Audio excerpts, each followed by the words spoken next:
Just start with a little form bit. Welcome to Black History Conversations. We're delighted that Professor Celia Naylor is joining us today, and we've got some excellent colleagues with us, which is absolutely fantastic. So I'm just going to share the screen so we know where we're at. And okay. Right, so there we are. So lovely picture of you, Celia. Okay. Thank you. Very kind. So your book, Unsilencing Slavery, Telling Truths About Rose Hall Plantation, Jamaica, must be fantastic. I haven't managed to read it yet, and I was routing through the places where it's online for sale to see if they got any that had let me have a sneak preview, but I've yet to find one. So session 134, can't believe this, and it's actually season 12, not season 11. So I'll alter that on the next PowerPoint. Okay, then. So it's great that you've joined us, and we're just going to go through a few formalities. I'm Liz Millman from Learning Links International, and I'd like to begin by acknowledging the traditional owners of the land on which I live at present, which is in Victoria, Australia. That's the Wurundjeri people of the Kulin Nation, and I pay my respects to their elders past, present and emerging.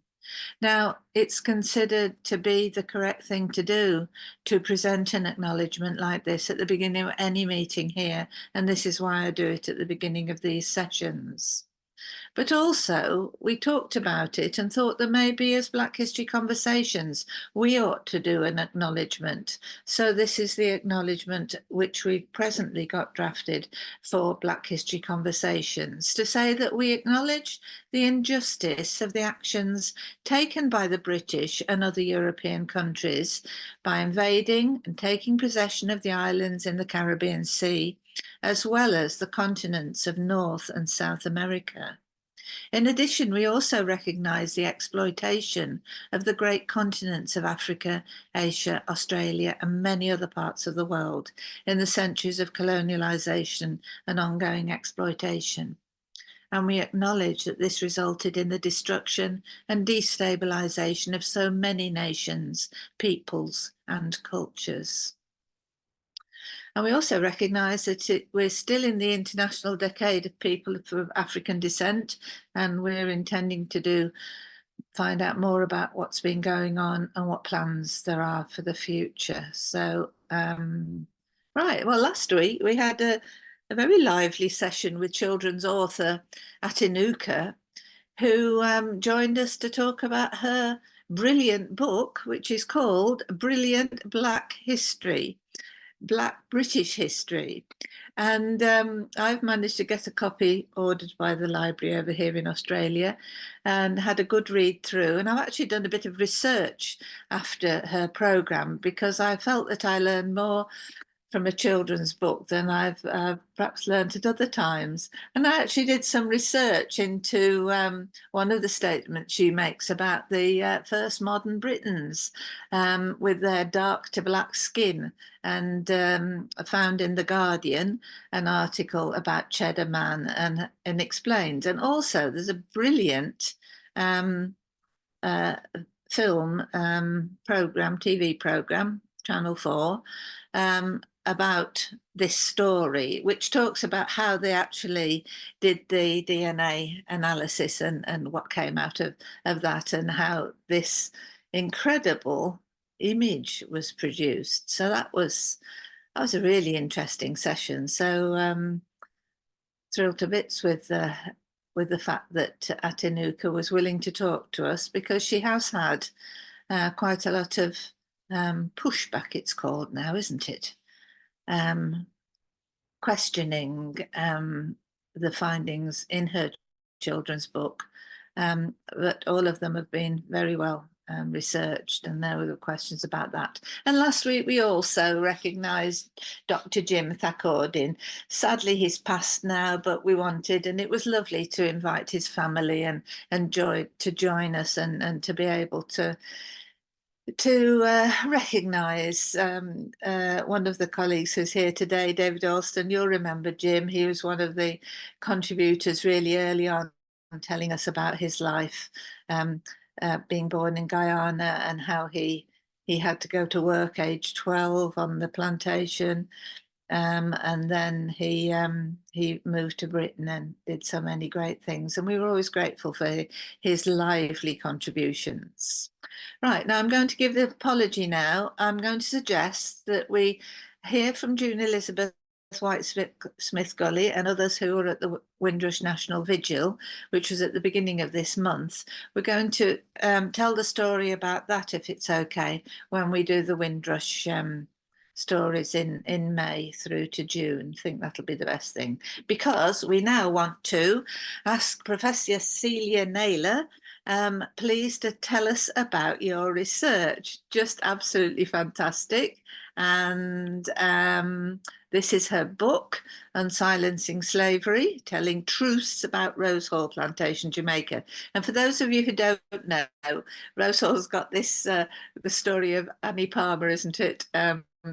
Which perhaps fictionalizes to some extent the story. So we needed to hear the truth. But the way you've done it, Celia, is just amazing. We're looking forward to hearing from you. And your website, unsilencingslavery.org, is just amazing too.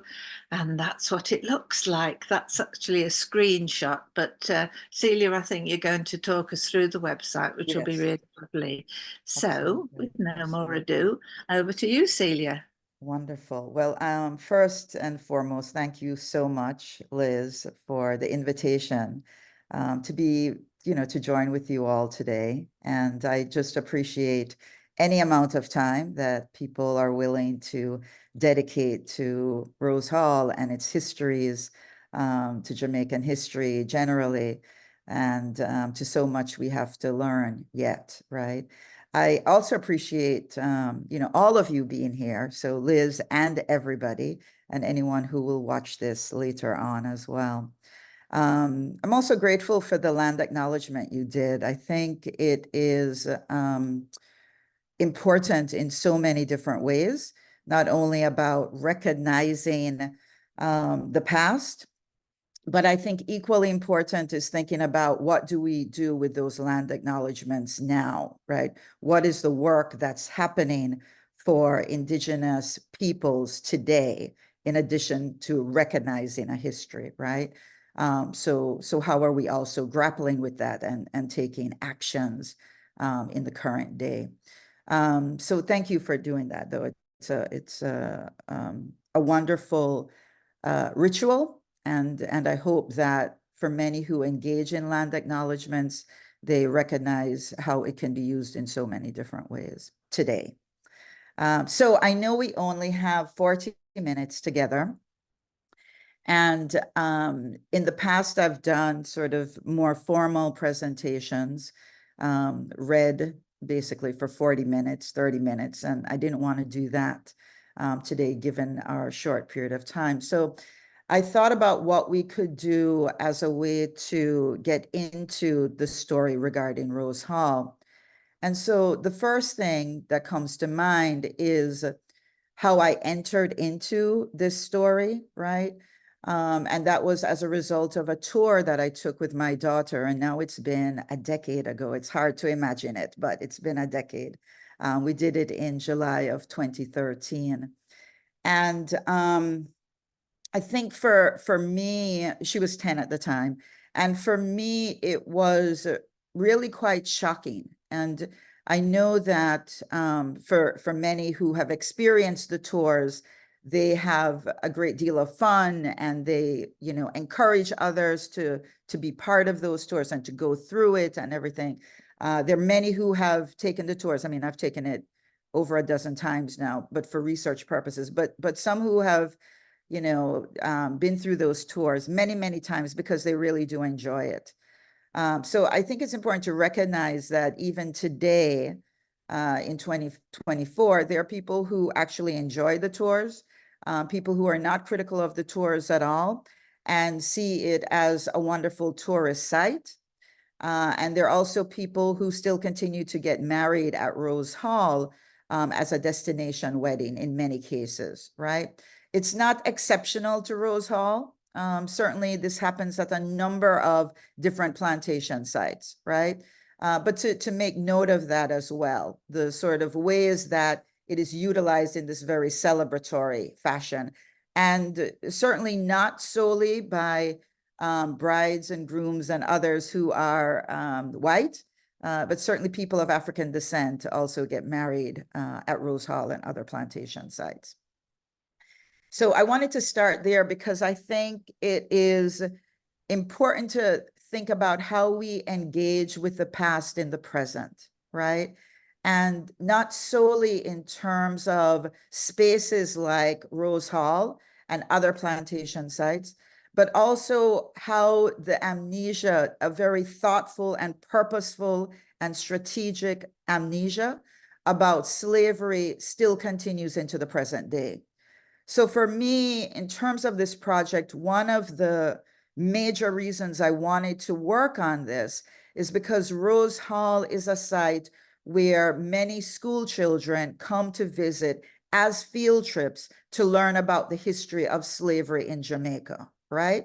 And so to me, it was really important to correct that, right? This is the information, a whole myth, right? A whole story about a woman who we actually know very little about and who is the center of this, right? Annie Palmer, and the ways in which enslaved persons at Rose Hall who lived and labored at Rose Hall are erased and silenced and presented in ahistorical ways.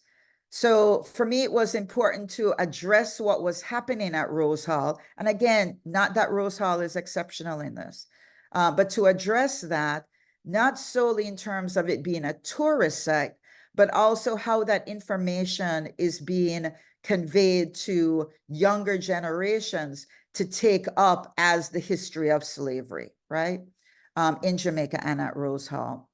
So I want to just mention that as well as part of the reason for really doing this. And the other thing I'll say is that because so many of the records erase the names and the stories about enslaved persons at Rose Hall and at many other plantations, I really became fairly obsessed actually with finding out as much as possible about these enslaved persons, right? It was really important to me to include their names in something. And actually, I did not think I would have enough to write a book. A book was not the first thing on my mind. I actually started this when I went through the tour. I thought about writing some sort of poem about it, and then later on a short essay, perhaps. But I could not actually have imagined that there would be a full-length book and a website that would come out of this. So part of it too is a lesson about what we think we don't have, right? And how we continue to tell a story about what is not in the archival records, and the importance of actually opening up our minds and imagination about what actually exists there, and thinking about how can we use that, right? The materials that we do have, and the imagination that we do have in order to tell some stories about enslaved persons in ways that may not have been told before. But not to start with a mindset of paucity, right? But to think about just the possibilities that exist in these archives, rather than thinking about the dearth of materials. So I think that's important for any project. And also just important to think about what the purpose is. I mean, I know you have, and I look forward to hearing more about the Penance Project that you're working on and a heritage center. And I think it's important from the very beginning to decide what is the purpose of it, right? I think that's important in any project, actually in any relationship, in anything that we decide to enter into with other people, right? Or to spend any time exploring or examining, right? Any project. So it was very important for me to know that I was going to center this particular book and anything that came of it on enslaved persons, right? And that was going to be the focus. And that other people who were involved in the plantation itself, especially the enslavers, were going to be secondary or maybe even tertiary to my telling of the story regarding Rose Hall, right? For far too long, many of the stories and the narratives about slavery have started with and been grounded on the stories of enslavers, on white enslavers, and then there have been footnotes and other brief references to enslaved people. So it was important for me to create a counter narrative in terms of that. I can go on and on, but we have half an hour. And so I want to make sure if people have questions, specific questions, that I can address those, whether or not you've read the book. And then to make sure to leave a few minutes just to go through the website as well. But I wanted to at least get to the purpose and why I decided to write this book in the first place. That's excellent. Thank you so much for that introduction.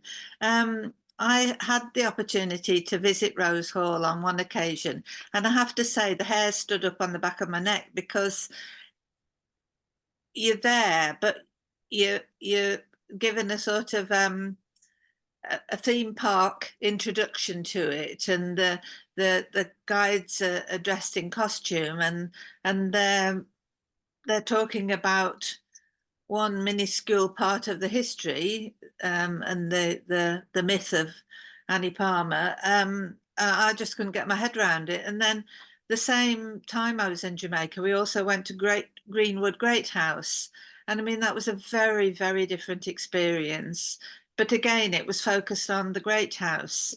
When we talk about this project we're doing in Pennant, and the purpose of that project is to build bridges to explore the shared history between North Wales and Clarendon mainly, because the name Pennant is the name of the plantation owning family that came from North Wales. So that's what our purpose is there.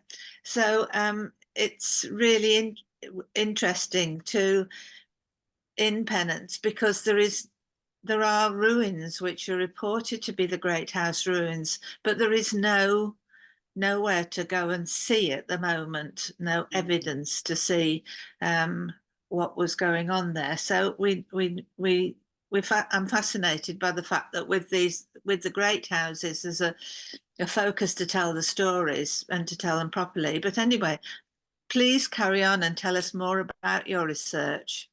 Yeah, I mean, a question from Garrick, please. Garrick, yeah. Or comment first. Yes, Garrick? just picking up on a couple of points that you mentioned in relation to school children and access to information, and to ensure that the information that is presented to children who will be the next generation of leaders, that information should be accurate. And we know it is the case that often when European has written history, they will only focus on the history pertaining to their achievement, etc. And on this platform, we've always maintained this point that when we talk around Black history, and Liz just mentioned around share history and share experience, in fact, we're talking about British history. And in relation to Rose Hall, we're talking about British history. But often that is not the case how it's presented in British educational and curriculum, etc. And so the work you're doing is so important in order to what we call decolonize the curriculum, to make sure that the information is correct, and give those children and young people a sense of understanding and pride in their history. And you know, I think that is so important. I Thank you very appreciate you. much indeed, Garrick. Can we just see what Beverly's got to Sure. comment? Yes, Beverly? yes. Hi, thanks. Have I unmuted? Yes. Just two very quick points, because I know there's so many here and so much that people would like to say. I would just like to congratulate Celia on what she's doing. I love the way she has framed it. I loved her careful use of language. And just to share very quickly, in a sense, my own journey, I, as a Black woman, a Trinidadian, growing up in England for a lot of my life, found his focus on enslavement objectionable because it was just so negative.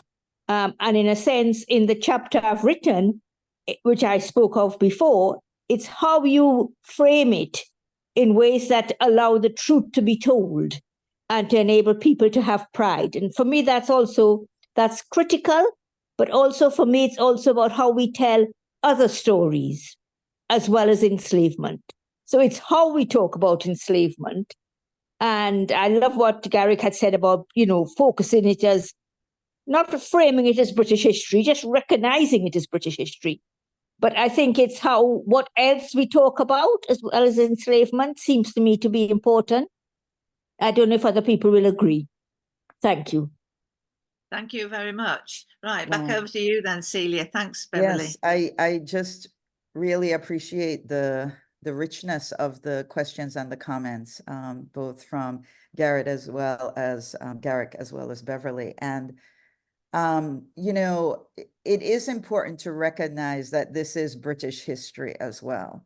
And in terms of the decolonizing the education, that's not solely right for what happens in the Caribbean, right, in places like Jamaica, but also in places like London and Liverpool and Cardiff and many other places, right?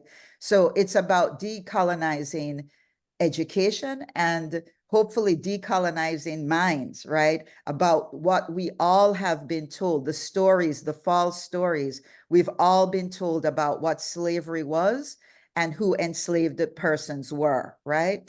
And so for me, it is important, as I mentioned, in terms of the school children, but it's really about, and it's also about all school children, right? Throughout the UK.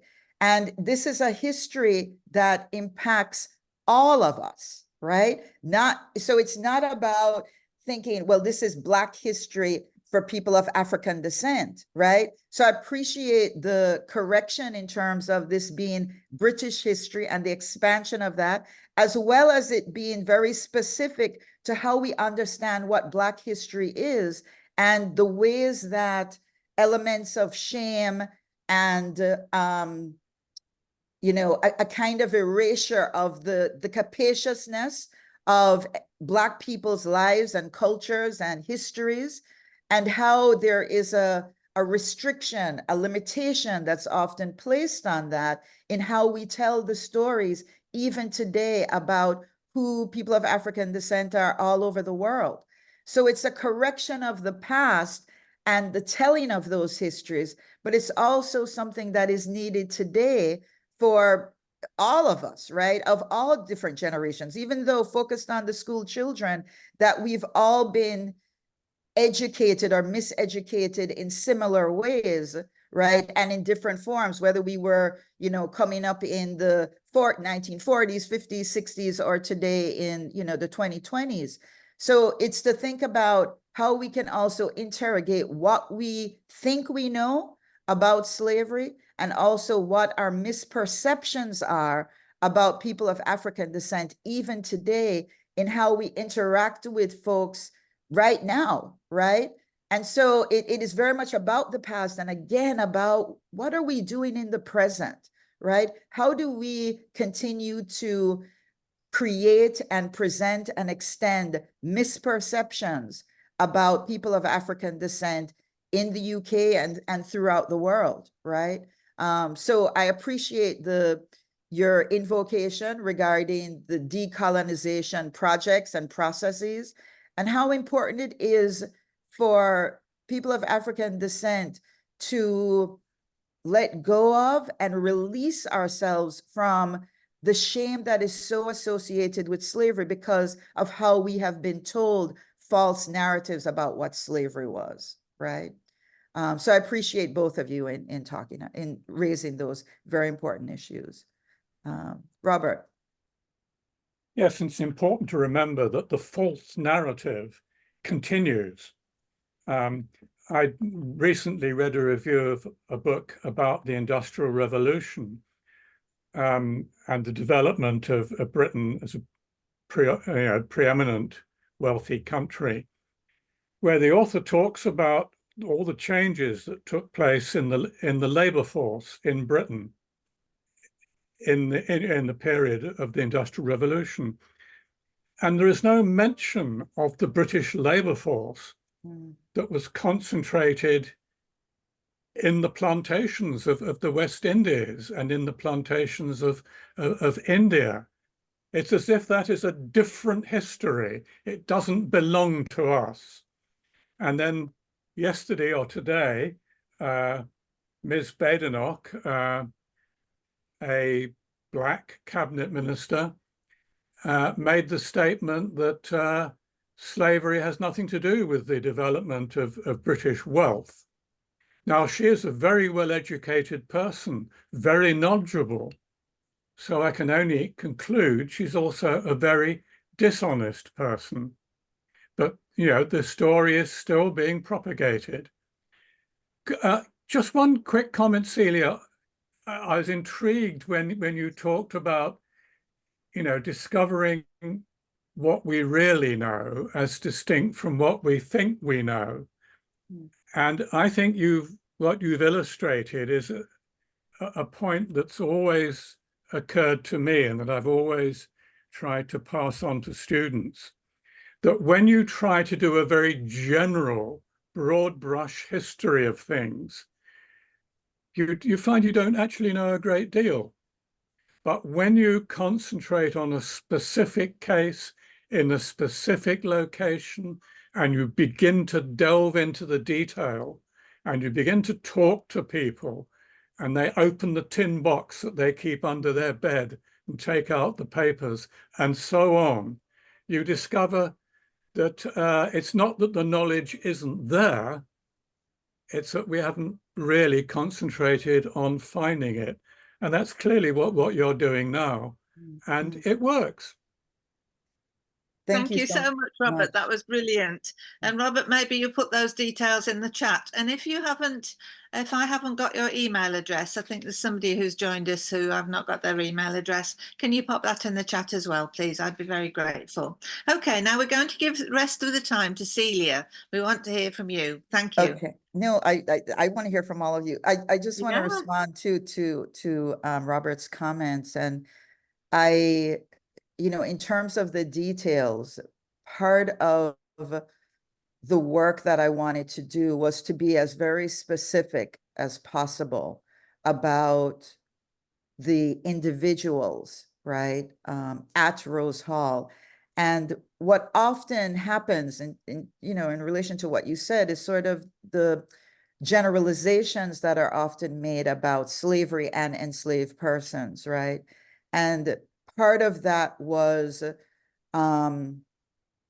also strategically and purposefully examined and presented in the different records that we read, right? The archival records, and thinking about enslaved persons en masse, right?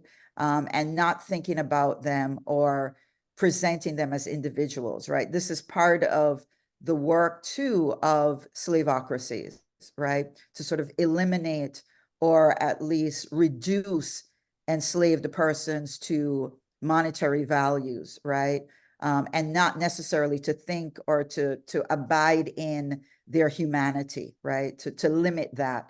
And so part of the reason, and I'm going to bring it up soon, but part of the reason that I wanted to create these mini biographies of the enslaved persons at Rose Hall was to provide something more than simply a name, even though that was actually my purpose to begin with, right? Just to find as many names of the individuals who were there, right? And to center, to make sure that they were front and center rather than marginalized. And after creating some of these mini biographies, I also decided that I didn't want any one of those mini biographies to be the same as any other, right? So each of those mini biographies are distinct to the individuals.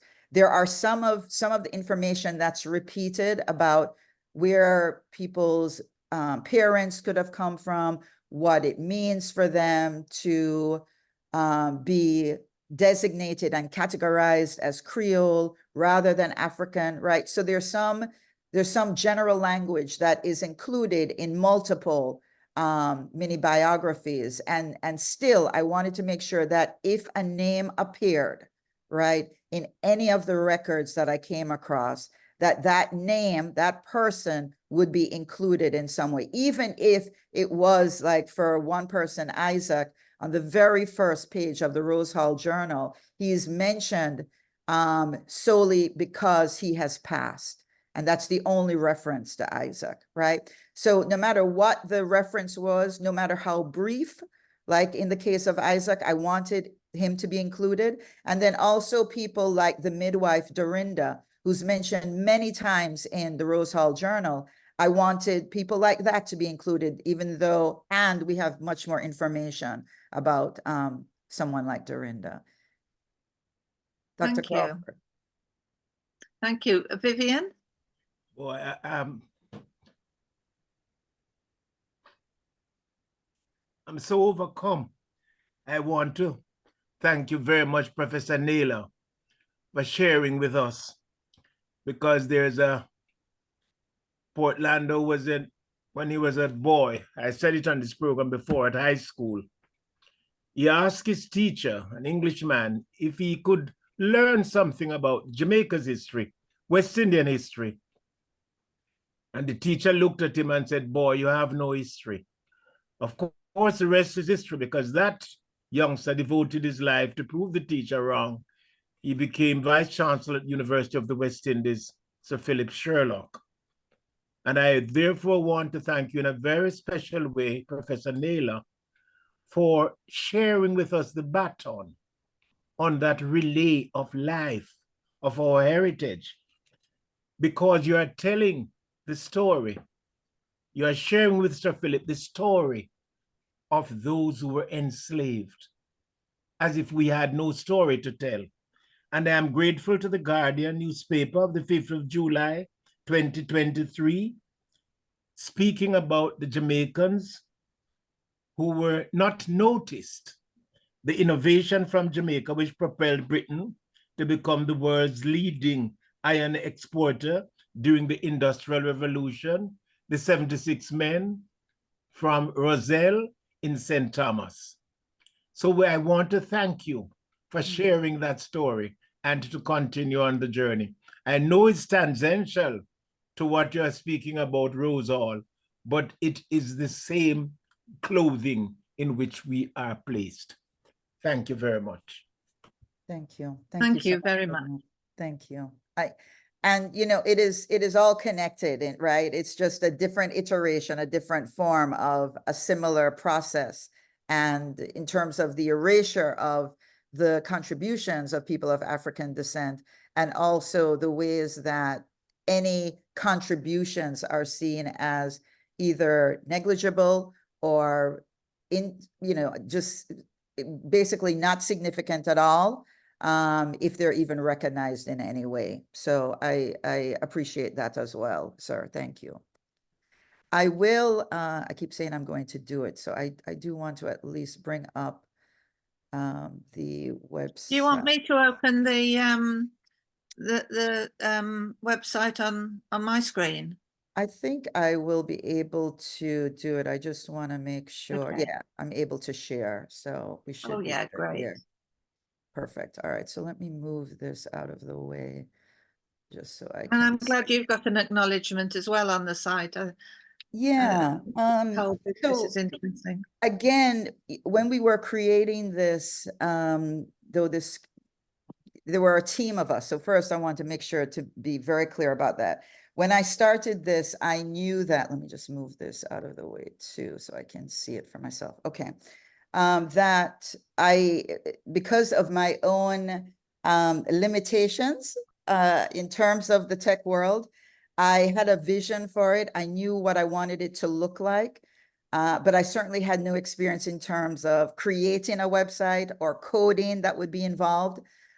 So there were a team of, let's see, team members. There were 5 crucial core people. One was Alex Hill, who was at Columbia and now is at Yale. And he's involved in a number of different digital humanities projects like this, related specifically to the Caribbean.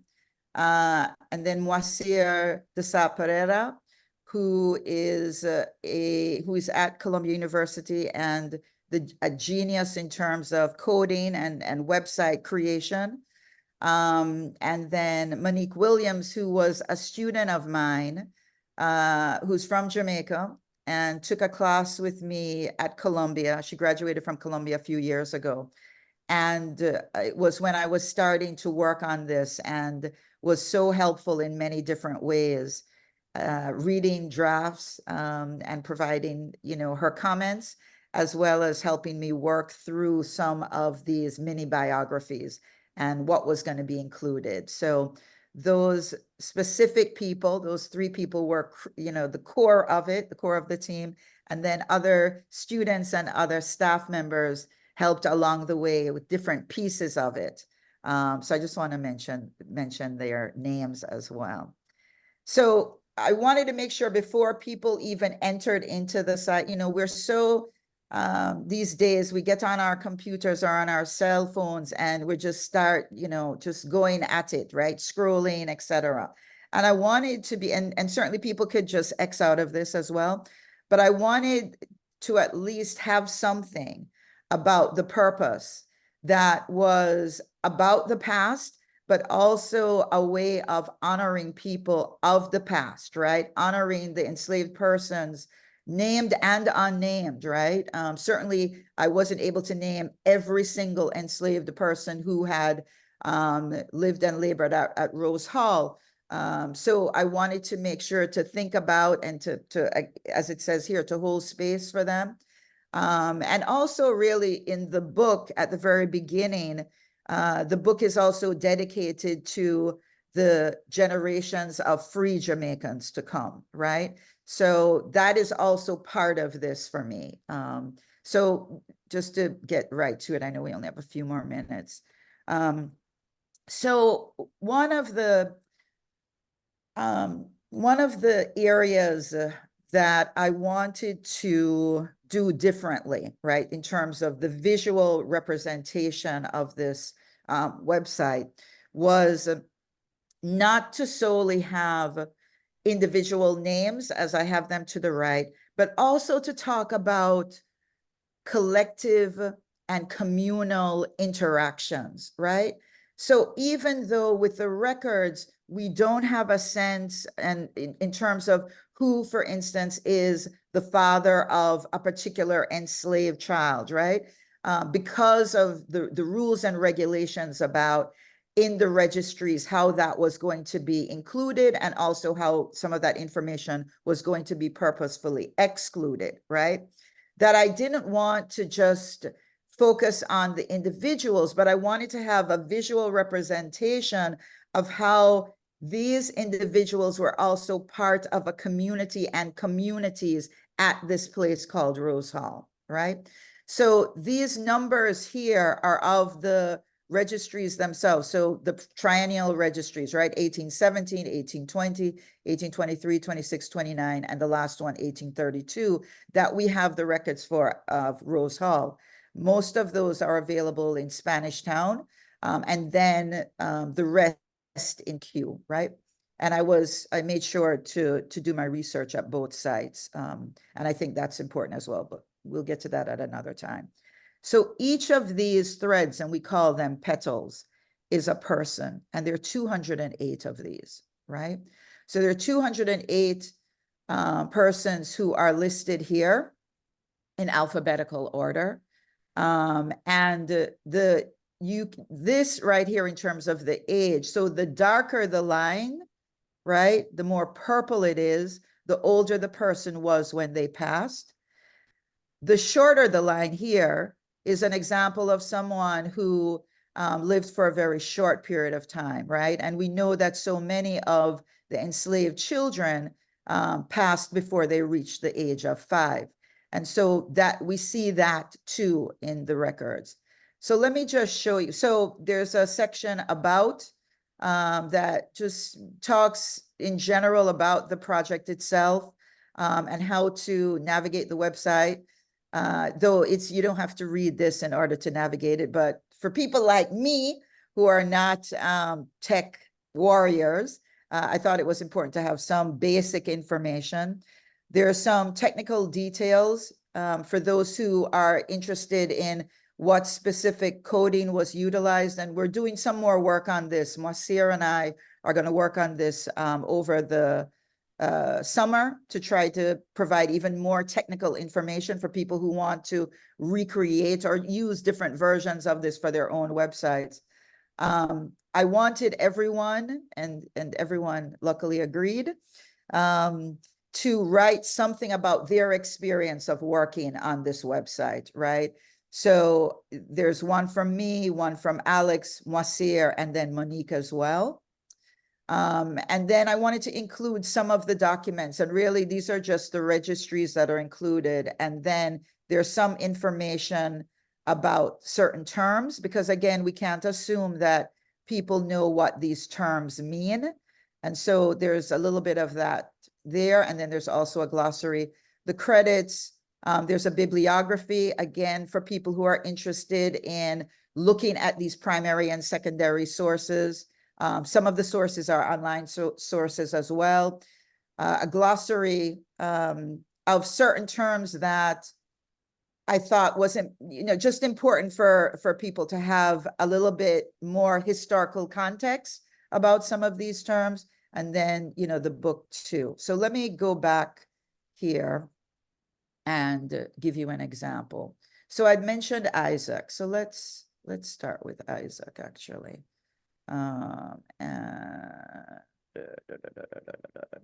Okay.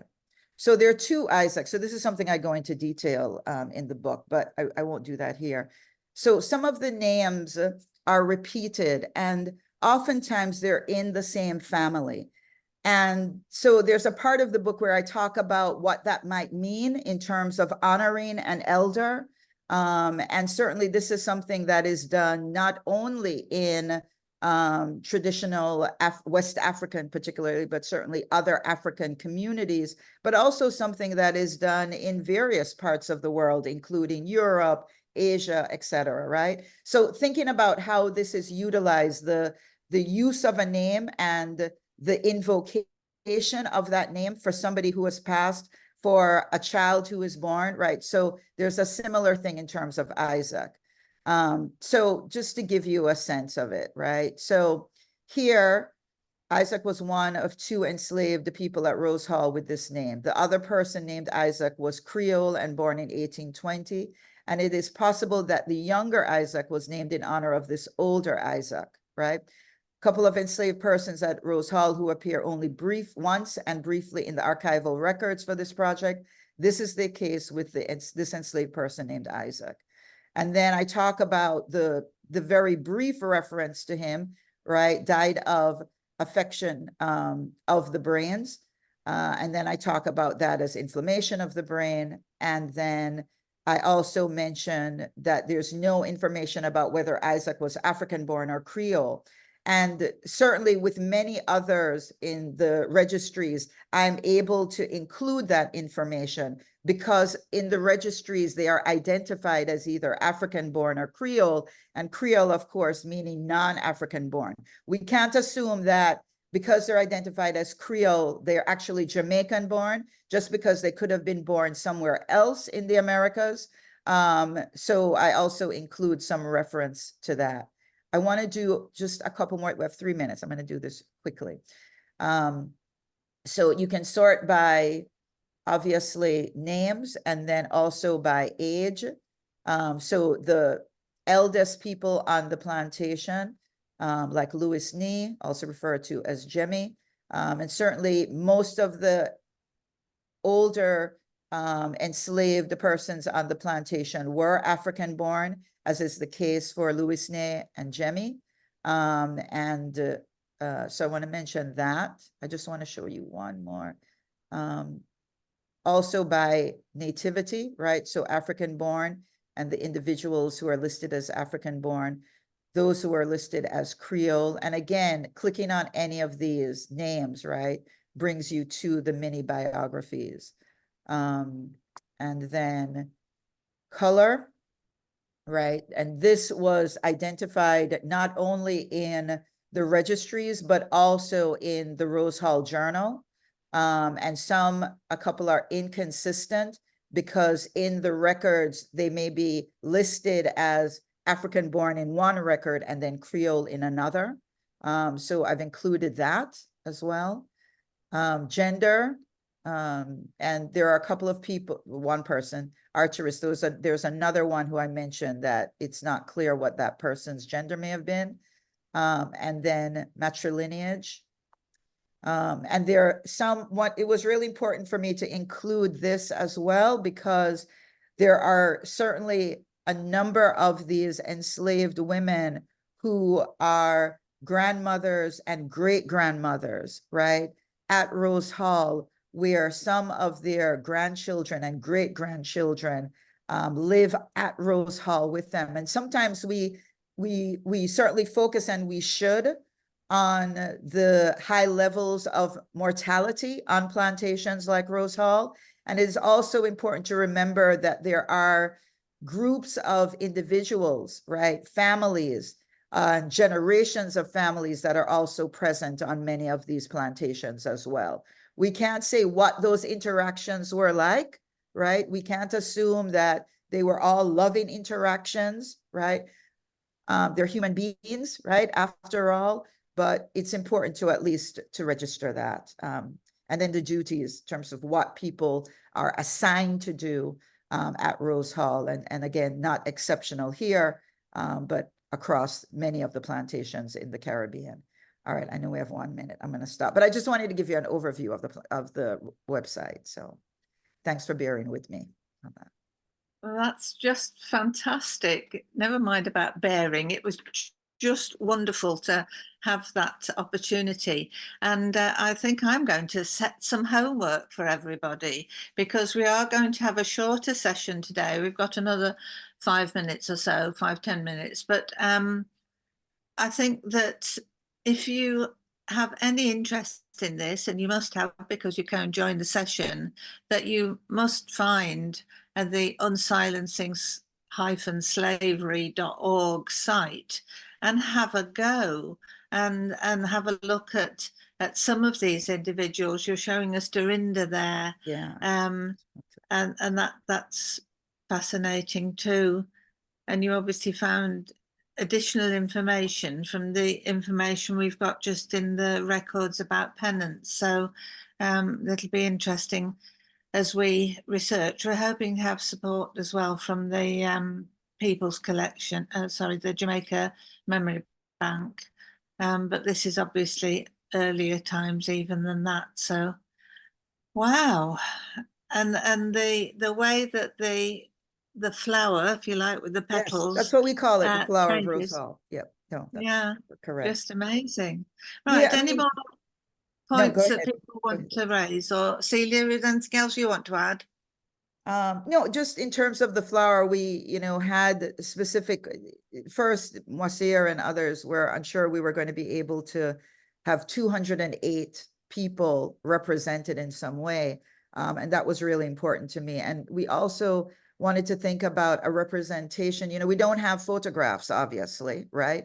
But a representation that would be graceful, even lovely, right? In terms of the trauma and the terror, but how to represent their lives that did not automatically invoke terror and trauma, right? In terms of this initial visual representation.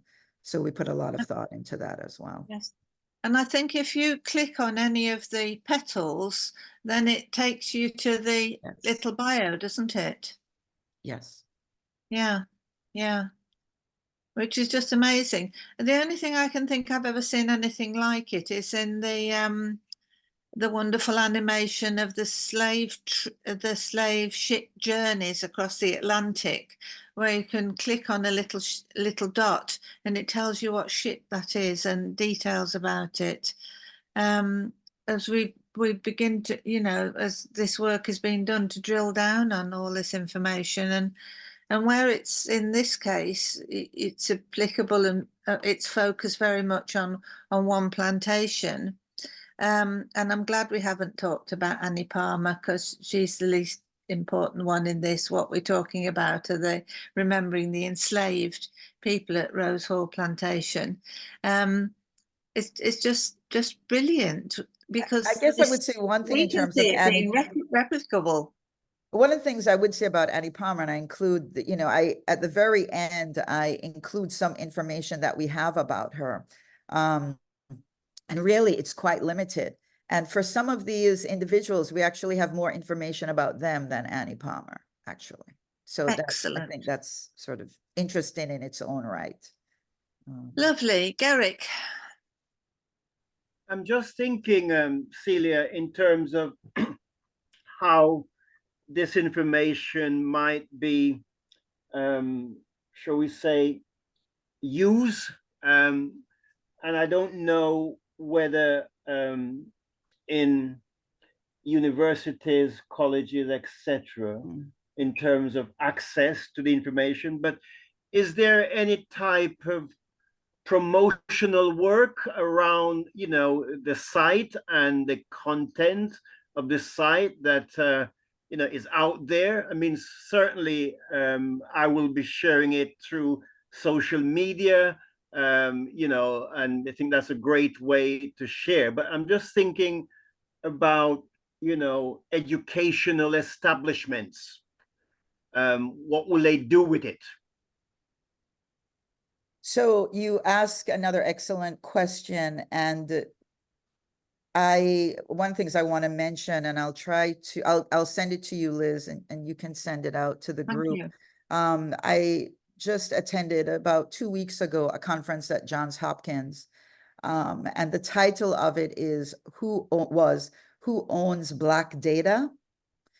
And brought together all these different researchers, scholars, mostly in the US, but certainly some from the UK as well, that are focused on utilizing websites in order to present more of the history about enslaved persons, right, throughout the United States, but also they're trying to expand that. Some of the projects also work on different parts of the Caribbean as well, Jamaica being one, but there are other websites. So I'm going to send that, the email for the conference, and the whole thing was recorded, but it also includes overviews of many of the projects. And I think it's instructive and really helpful to think about how different projects are grappling with some of the limited resources, but also trying to present as much information as possible in different ways, right? Most of those people are associated with some kind of educational institution, right? College or university. And I do think that's important. And certainly people like Vince Brown at Harvard, and we've known each other, for a few years now. And he's been doing amazing work there. Vince's new book was on Taki, right? But Taki's Revolt. But certainly to think about how we can get this information into colleges and universities, as well as what I've become more, I don't want to say I'm not interested in that. I'm interested in that, as well as, getting into primary schools, actually, right? So I recently visited the school I attended, Holy Childhood in Kingston, and was talking to the principal there, and it got me thinking about different ways to enter into schools and to bring this information to younger folks. Again, getting back to those school children, right, attending these field trips, right, part of these field trips. And so I want to start doing some of that if there are teachers who are willing in Montego Bay, right, in the area of Rose Hall, and seeing what might be possible there. And it might be that it could only be with, you know, older children, though I'm really interested in starting as early as possible. And how to present the information in a way that, yes, is age appropriate, but also doesn't provide, again, a false narrative about some sort of benign slavery or something like that, you know. So yes, I think using, you know, schools, colleges, and universities, and thinking about the educational system writ large. Yeah, I think that's fantastic, and it's very timely after the presentation last week from Atinuka and her book about brilliant Black British history, because it is difficult to find the information to work with children. I'm an ex-primary school teacher, and I did a lot of work with Jamaican Yassa Safari in schools, telling the stories and explaining and helping young children start on the ladder of lifelong understanding about the truth of our shared history. Yes, quite amazing. Simon's just told me that we've got another few minutes. So if there are any other questions, I'd be delighted. I'm just going to bring one thing in here, just as a reminder too. One of the, and you'll notice this too, I think, in the records that you're looking at, but many of the runaway attempts are recorded as well. And so I tried to keep track as much as possible, but I just want to give you one example. And this is an enslaved woman named Doshi. And the Rose Hall Journal, there were missing pages, right? So it's not a complete journal from 1817 to 1832, but it does provide a lot of information about people who are running away and when, you know, individually or in groups. But I just want you to note that in these years, right, between 1817 and 1823, she passed in 1823, she ran away at least 16 times from Rose Hall. Amazing. So, and again, those are the times that I could, you know, the journal, of course, it's 1,000 pages, all handwritten, different kinds of penmanship that you're dealing with. And so it's, I want to say, I always say at least for anyone who ran away, because it's not complete and there could have been more attempts that Doshi made. And so again, an example of that. And then this includes some information about who her mother was, right? As well as other relatives, you know, her brother, Exeter, and then again, some of the general information about runaway attempts as well as children there at Rose Hall. I thought you had a question. Fantastic. Well, I think we might be coming to the end of our time, but I don't think this will be the only time that we're in conversation with you, Professor Celia Naylor, because that was just so fascinating. And I feel that Black History Conversations is part of an international network. We're not academics, so we kind of miss out sometimes unless kind people like yourself tell us that there's an event being held, and maybe we'll be able to watch the recordings. But I do think it's really important that, if I say ordinary people, not academics, are also actively looking at this, because as Beverly's been saying, they did no end of research in the north of England about African lives there, and it was fascinating what they were able to achieve. And it's really important that all this research that communities are doing as well as academics are somehow you know, in in the collection of information there, and hearing from somebody like yourself, a Jamaican person now in the States. You know, you're looking at the US Black history, which is different from Caribbean Black history, which is different from South American Black history or Australian Black, all our countries. So we talked about country by country, county by county, community by community, and really drilling down. And this that you've presented today brings us to the people. And in all 134 sessions, we've never really looked at the stories of individual enslaved Africans. And this is just remarkable because it shows us what can be done. So I just appreciate it. It's so valuable. Thank you very much. Just stop sharing your screen for a moment, will you? So that we can. And thank you. Thanks to all of you for background. taking time out of your schedules to be here today. So I really appreciate that as well. Your time is valuable. So thank you so much for doing that. Yours too. So it's just brilliant to have had this opportunity, and we've got had a good crowd come on. Thank you very much indeed to all of you. Lovely that Jonathan, you were able to join us as the director of the Museums of Jamaica, and I'm sure you'll be in touch at some stage with Professor Celia Naylor. It's excellent as ever to have Dr. Vivian Crawford, who's our I'm so grateful for your contributions, Vivian, especially now as the chair of the Pennant Heritage Research Group. So that's a really important community-led initiative. It's great that Jackie Pennant joined us from the Southern States. I always forget where you are, Jackie, but it's brilliant that you join us from time to time. Excellent that we've had others with us too. Thanks very much indeed. I won't mention everybody, but we've got at least 4 or 5 people here from our Pennants group, and that's so valuable for us. And Annette Gavin, who produces amazing podcasts.